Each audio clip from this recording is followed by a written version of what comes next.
За гоё мэдээ хүргэе. Гялгар утга Монгол хөтөлбөрийн сайттай болсон Эко Бүжин гэдэг нэртэй. Тэгэхээр би мэдээж 100% эко байж чадахгүй байгаа. Гэхдээ маш их хичээж байгаа. Дээрэс нь өөртөө урам өгөхийн тулд Эко Бүжин гэдэг нэр өгсөн.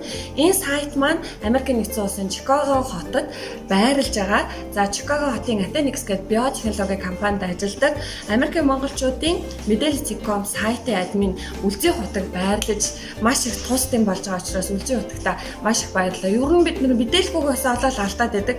Тэгвэл энэ Эко Бүжин гэдэг сайтн дээр гялгарууд, хуванцар, хог аяглалын талаар маш олон төрлийн мэдээлэлүүд багтсан байгаа. Миний өөрийн бичдэг блогууд мэдээлэлүүд ч гэсэн байгаа. За ингээд сайтаа танилцуулъя.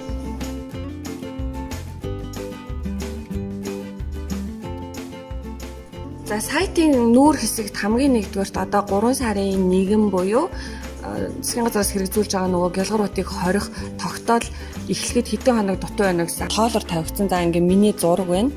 За Eco Education гэдэг энэ хэсэгт болохоор яг гялгаруудын Монгол хөдөлгөөнөөс явуулдаг сургалтууд, зураг, агуулгууд нь байгаа.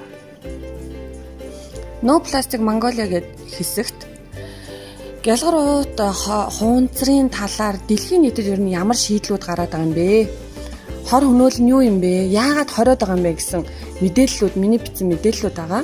За блог хэсэгт болохоор одоо яг мэдээллүүдээс гадна эко хөвшилтэй хүмүүсээс авсан гоё ярилцлагууд байгаа шүү. Энэ. За миний өөрийн ярилцлагууд ч гэсэн орсон байгаа. За дараагийнх нь хэсэгт бол энэ би ч одоо сэтгүүлч дээрээс нь бас зохиол бичдэг хүн шүү дээ. Миний эхний том дотроос нь өгсөн нэртэй бол дараагийнх нь зүрхнээс нь үг гэд сэтгэлгээний өгүүлэлэг астрал аяллаа тэмдэглэлээс бүрдсэн ном байгаа. Номны тухай байна. За ингээ хамгийн сүүлд нь болохоор манай Гялгар утга Монгол хөдөлгөөнтэй яаж холбогдох вэ? Энэ сайтынхантай яаж холбогдох вэ гэдэг мэдээлэлүүд багтсан байгаа. Ингээ товчхондоо бол юм байна.